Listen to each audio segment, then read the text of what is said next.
Welcome to the show. My name is Jeramy Poole and I'm the host of The Moment on Real Estate Social, where we explore and celebrate the necessary transformational process you must go through to achieve a high level of success.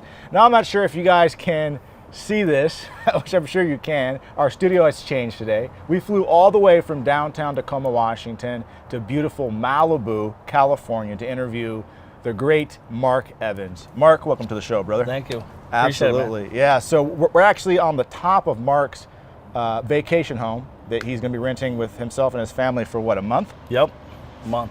Fantastic, fantastic. So, Mark, as you know, the show's called The Moment. Mm-hmm.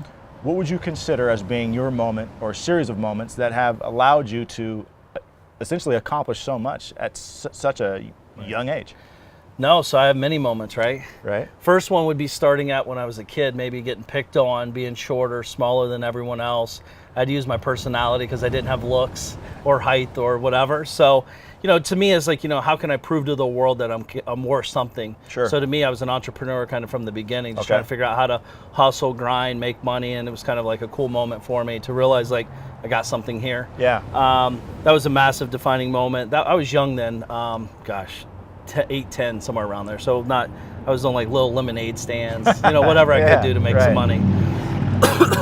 And for me, that was one of them. And then another one was when I graduated high school. I knew I'd never go to college. Yeah. I would never work for anybody. Yeah. Right. So I didn't lie to myself or anybody else. I just knew what I knew and said, hey, you know, look, I got to go make something out of this. Yeah. And it wasn't about, you know, I just wasn't good at grades or anything. I just had no interest. Sure. So I bought a little seamless gutter company and started doing real estate investing on top of it and just figured it out through the process. Phenomenal. Nearly went bankrupt twice in my early 20s. Wow. A lot of my family doesn't even know that, which is kind of crazy because I never really talked about it a whole lot back then. Yeah. Because to me, it was like, you know, they never wrote books about people that had everything given to them. Yes. So I never looked at it as a bad thing. I just thought it was like a hiccup in the process. Me too, actually. Yeah. Me too. So that time that you're going through this tough spot, I would imagine it sounded like you sort of rose up, right? People are like, wow, Mark's amazing. And the last thing you want to do is come back to your family and say, hey, you know what, things aren't so peachy right now. Well, I always thought, I was like, the truth, I didn't even think about going and talking to them about it. Really? Because I'm like, what are they going to do? Sure. You know, like, poor old me, Mark, you got this, blah, blah, blah. Like, same thing I was already doing to myself. So I was creating that silent battle in my head. Like, who do I tell? What do I say? But I was around a mastermind, like a little mentor group, a guy I had, and he's like, dude, just go for it. Don't worry about the problem. Focus on the solution. Yeah. And go do it. So, I stopped crying around and dusted myself off. And then in October, my grandmother passed away in 2005. And that's when that was probably one of my biggest defining moments. My grandmother, you know, went through a basic routine checkup, found out she had stage 4 cancer and died 2 weeks later. Wow. So to me, but we knew it was kind of cool. Like, I felt thankful that we knew she was dying. We went to her house. I kind of wrote a letter to her and talked it into a microphone because I was crying like a baby, telling her you know, how much she meant to me, blah, blah, blah. So to me, it was like an awesome, emotional, just a cool experience to be able to do that. I looked at it as a gift. Sure. And said, you know what, life's short. How do I make the most of this? My girlfriend, then Dina, now my wife, we took a 1-month trip, turned into 7 years. We traveled around the world. So because it pushed myself and it forced me the moment to like change my business mindset. Sure. So I learned a lot through that process. That's fantastic. Thank you for sharing that. And now a brief word from our sponsors. We'll be right back. This is Jeff Van Nostrand. Have you ever had a client pass on your lender recommendation because they're insistent that they work with an online lender, an out-of-state broker, or a big box bank just to have that lender screw up the transaction, or worse yet, they miss out on the house entirely? I know it sucks. It's happened to all of us, but you're not alone. These clients are climbing over dollars to pick up pennies. They spotted 1/8% lower rate and they thought they'd save a couple of bucks, and instead, they got their offer thrown out and they missed out on the opportunity to purchase their dream home. Sellers, they don't care about the buyer's interest rate. They don't care about the buyer's loan terms. They want to see a pre-approval letter from a mortgage lender with a reputation for getting the job done. Remember this analogy and help your clients understand they don't want to make the mistake of climbing over dollars to pick up pennies. I'm Jeff Van Nostrand. I'll see you next time.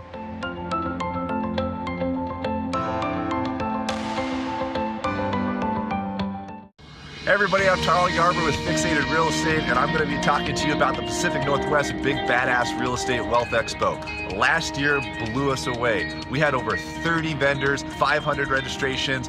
It was an amazing 2-day event.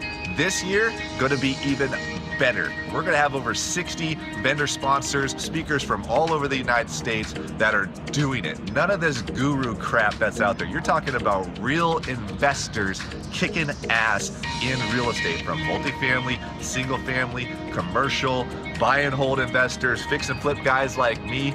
They're going to be there. And if you need to learn how to raise money, if you need to actually go find people to get money for your next deal, then this is the event you want to be at. It's 3 days, April 27th, 28th, 29th in the greater Seattle area. Don't miss out, and I'll see you at the Pacific Northwest Big Badass Real Estate Wealth Expo coming to you in April.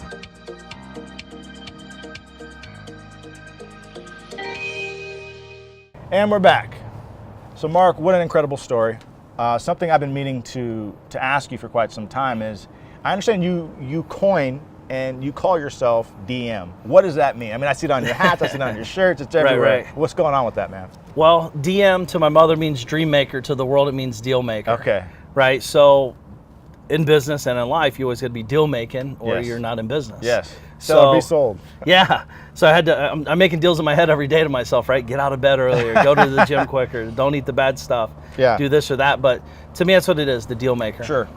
I love that. You know, as an entrepreneur, as somebody who's building this company literally from scratch, we're starting to gain some traction. Something that you said in a Facebook Live just recently that really stuck. You said, if you're not dry heaving at least once a week, Yes. then you're not pushing yourself hard enough. Can you please talk to me about that? Because Sure. I think sometimes, in most cases, especially our audience, people who are in real estate, they're wanting to do more, they're wanting to accomplish more, Sure. earn more, and they reach these places where it's now tough. It's scary for them. Should I invest in this new marketing campaign? Sure. Should I go to this mastermind that's Sure. in Malibu, California, versus stay home and build my business? So talk to me a little bit about that. Well, I mean, at the end of the day, a lot of people are dry heaving and scared, just playing scared, right? Sure. So that's just kind of their mentality. The reason I think it's important, I always talk about data, not drama as well. See, the dry heaving becomes less. You're going to still be dry heaving once a week, but you're going to have data to back it up while you're dry heaving. Right. Like you're getting ready to invest in that marketing campaign. It's $15,000. Are you dry heaving because you don't know what's going to happen, or do you have the data to back up? You're just scared to make that $15,000 decision. Sure. A little bit different dry heaving conversation. So for me, it's like I dry heave at least once a week, maybe more, because I'm hiring new people. I'm spending more money over here. I'm pushing the boundaries and just getting out of my way. But it's like, if you're not doing that, you're literally just conforming to the situation and just saying, oh, it's cool, you know, I'm good. And I think everyone I've ever met is settling for something. Right. Right. So it's they're settling for less or settling for where they're at. And people I meet are capable of so much more, including myself. Every day, like I'm just trying to become a better version of myself. Absolutely. You know. Love that. And just to put things into perspective, can you please tell our audience what you do? Sure. I actually own a couple companies, but I own a real estate investment turnkey company where we buy houses in the Midwest, Ohio mostly. We fix them, clean them up, put tenants in place, and put a management company in place and sell them to cash investors from across the world. Right. So I have a team in Palm Beach, Florida. That's their job, to buy and sell and coordinate COO. And I'm really a business builder. I'm not necessarily in the day-to-days anymore. Right. So now it's more like, I call it island investing. Hey, I'm sitting on an island 10 minutes a day. Who am I talking to? What are we talking about? And what's the next action steps, and what KPIs do I need to know? So that's the data piece, the KPIs, key performance indicators. How many calls did you make? How many contracts got out? Blah, blah, blah. Like, that data will give you confidence, structure. Absolutely. Just at a whole nother level. Love that. This guy knows his stuff. Mark, talk to me about the difference between cash and cash flow. Oh, it's a massive difference.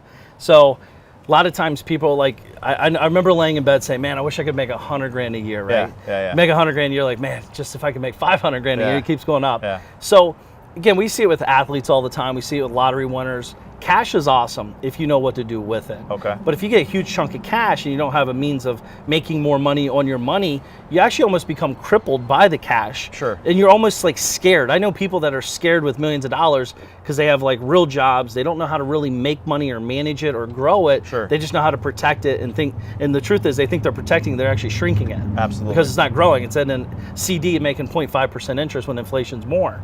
So to me, it's like, to create cash flow, I'd rather have 100 grand a month coming in for the rest of my life than to have 10 million in the bank. Right. And then some people are, well, I could take 10 million to make 100 grand a month. I get it. That's what everyone says. If that's the case, how much are you making now? Sure. So cash flow, you can build a lifestyle in cash flow. Yes. Cash actually has a deadline to it, right? Because you're spending down your principal, you're not spending down your interest and your earnings. Right. So if you can get 100 grand a month or even 10 grand a month or even 5,000 a month, whatever the number is, how do you create that cash flow to build a lifestyle, get a free car every month, right? I play games with myself. It's like, hey, how can I buy these 2 assets to get a free car and a free blah?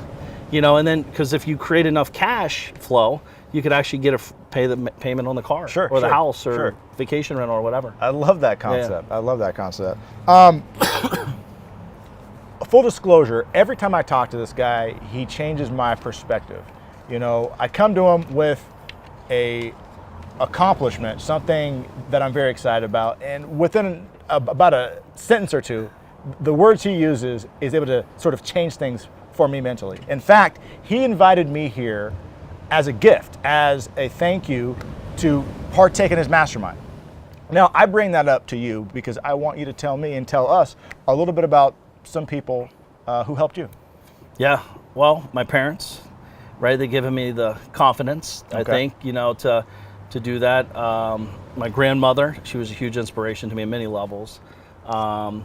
You know, I've never, like on the business side, I'm just inspired, you know, back in the day it was like Lifestyles and Rich and Famous. I was very motivated by the visibility effect, like the big houses, the big cars and all that stuff. Right. And if anybody says they're not, I think they're full of it. I mean, who in is the beginning, it? you all are. Absolutely. We all Human beings are so visual creatures, Yeah. right? And so we judge and are judged based on how we look, how we talk, how we conduct ourselves, 100%. Yeah, so I was very motivated by that. I got all those cool toys and things and I was like, wow, this is kind of cool, but there's more, you know, whatever. Yeah. So I found financial mentors in my mastermind group that I've been working on the creator over the last 5 years that really are like my inspiration daily now. Okay. I wake up, I want to like do more, to get out of my way, to share with them, report the data, you know, come back to them and say, wow, guys, this is what I'm up to. Here's how it worked.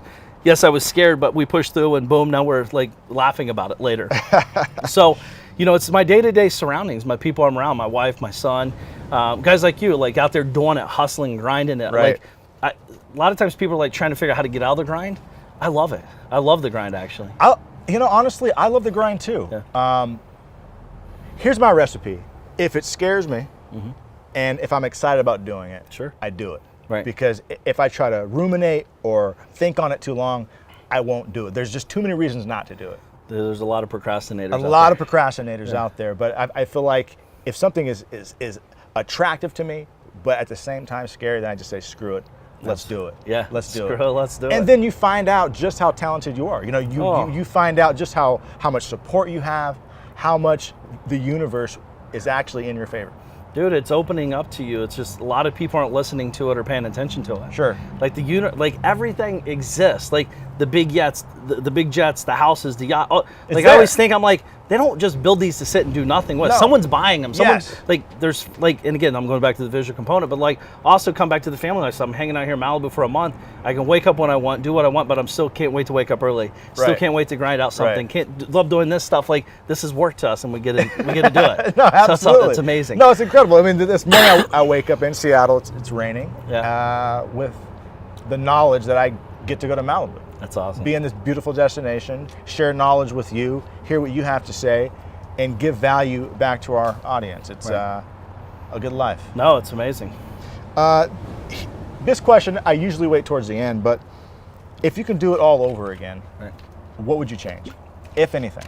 Honestly, I'd push harder. Push harder. Go bigger. Okay. Yeah, I played small. I still feel like I'm playing small. Okay. You know, so literally I had breakfast this morning with some guys and we were talking. I was like, you guys understand we're going to wake up 20 years from now saying, man, we should have been pushing bigger. That is my biggest, I swear to you, that is my biggest concern. I literally dropped down to my knees and cried when I was 18 years old, praying to God to give me a magnificent journey. Right. knock me down 20 times, I'll get up 21. Yeah. But I do not want to work a 9-to-5 job Right. in which I end up being 65 and I say, I could have been great. Sure. I could have done something. Yep. And I didn't do it. Why? Because I was too scared. Yeah. And that is my biggest concern. No, it's a very big fear of mine. So I know my buddies and I were talking about that, very conscious of that, and like pushing each other. Yeah. You know, like right. I think if you get around the right guys, the core 30 people or 5 people or whatever, you always say the top 5 people, right? You surround yourself around. Our conversations, and again, I'm not saying this in a douchey way, or but like the rich get richer because we're talking about stuff that progresses us. Yes. We're not talking about, like, again, I grew up in the Seahawks. Yeah, we're not talking about sports and so and so's playing for this and Yeah. getting traded here and that. It's like, what's this have to do with my life and growth? Right. Nothing. You know, unless you have like crazy amounts of money and you have more time than money, like do it, I guess. But like, then once you do that, you realize that you can make a bigger impact actually doing something big. Yes. You know?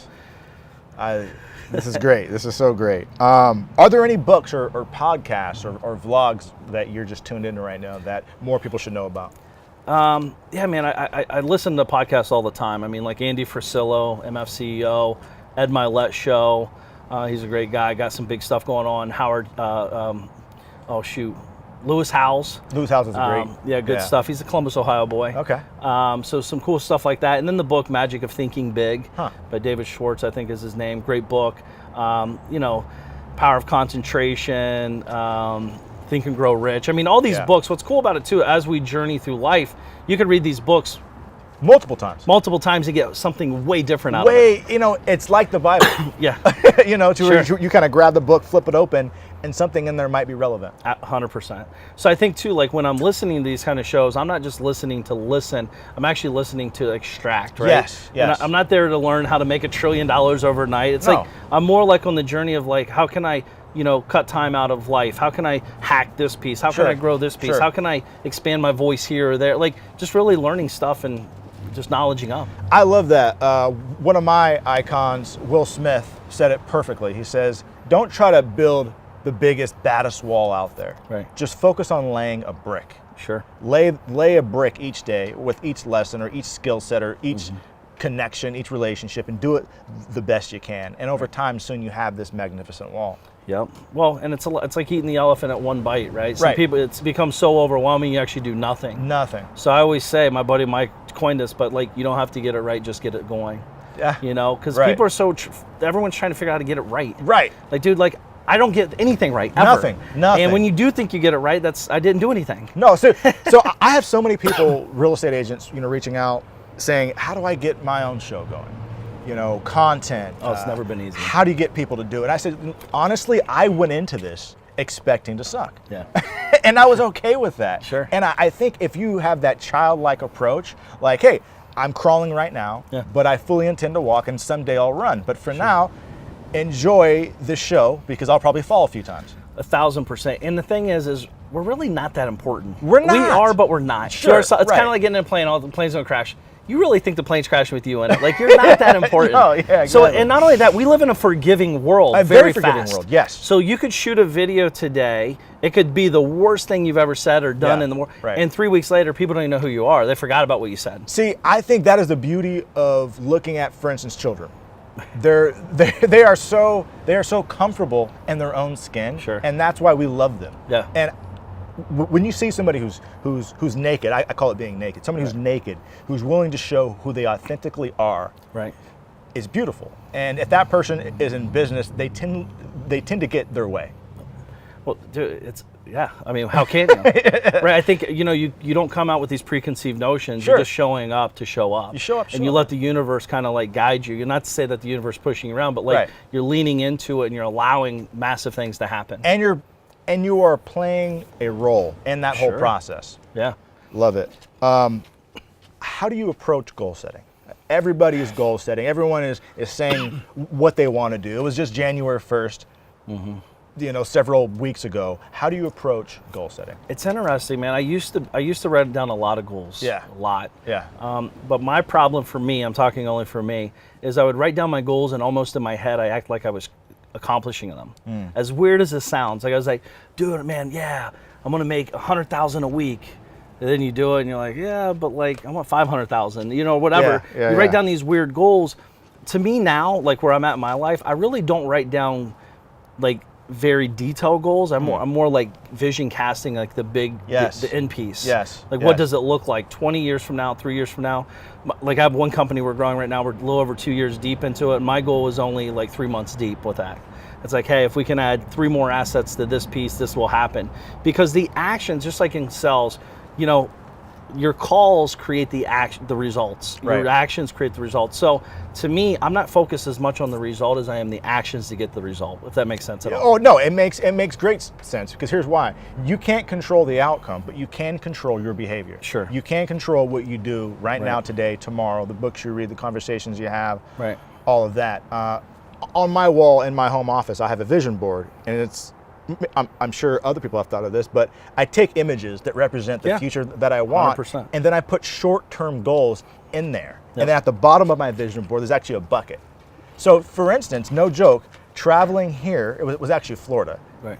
On my wall it said, travel to Florida, interview Mark Evans. That's awesome. By April 1st. Well, you need to set bigger goals then. and so I have multiple, I have all these goals. And so what's happening is it's training my brain that if it's on my board, it gets done.